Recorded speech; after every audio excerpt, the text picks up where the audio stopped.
အောက်ပဲသုံးပြီးခိုင်မာတဲ့ရွာမြက်စစ်ပေါ်မှာတရှိရဲ့အိမ်နှစ်ချန်လေးတွေကိုလိုချင်ပါတယ်ဆိုတဲ့လူချင်းမင်းများအတွက်အားလုံးပဲမင်္ဂလာပါရှင်ပရမများမြင့်ချမ်းမြေမှာ300အောင်နဲ့ရရှိနိုင်မယ်ရွာမြက်စစ်ပေါ်မှာတရှိရဲ့အိမ်နှစ်ချန်လေးတွေကိုရောင်းပြပေးသွားမှာပဲဖြစ်ပါရဲ့ရှင်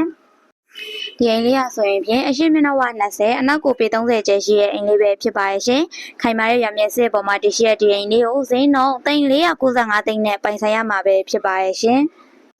ဒီအိမ်လေးရဲ့ပေကြာဆိုရင်ဖြင့်အရှိမျက်နှာဝ24ပေအနောက်ကိုပေ30ကျဲရှိပါရဲ့ရှင်ခိုင်မာရဲ့ရွာမြက်စစ်ပေါ်မှာတရှိရဲ့ဒီအိမ်လေးကိုဈေးနှုန်း450နဲ့ပိုင်ဆိုင်ရမှာပဲဖြစ်ပါရဲ့ရှင်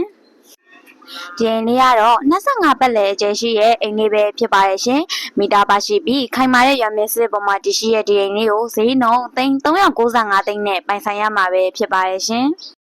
ဒါကတော့ခြံခွက်လိုလေးပဲဖြစ်ပါရဲ့ရှင်ခိုင်မာရဲ့ရွာမြက်စစ်ပေါ်မှာတရှိရဲ့ဒီခြံခွက်လေးရဆိုရင်ဖြင့်အရှိမျက်နှာဝ15ပေအနောက်ကိုပေ60အကျယ်ရှိပါရဲ့ရှင်ဈေးနှုန်းလေးရလည်း350ပဲနော်ဒါလေးကတော့နောက်ဆုံးခြံခွက်လေးပဲဖြစ်ပါရဲ့ရှင်အရှိမျက်နှာဝ12ပေအနောက်ကို33ပေအကျယ်ရှိရဲ့ခိုင်မာရဲ့ရွာမြက်စစ်ပေါ်မှာတရှိရဲ့ခြံခွက်လေးပါရှင်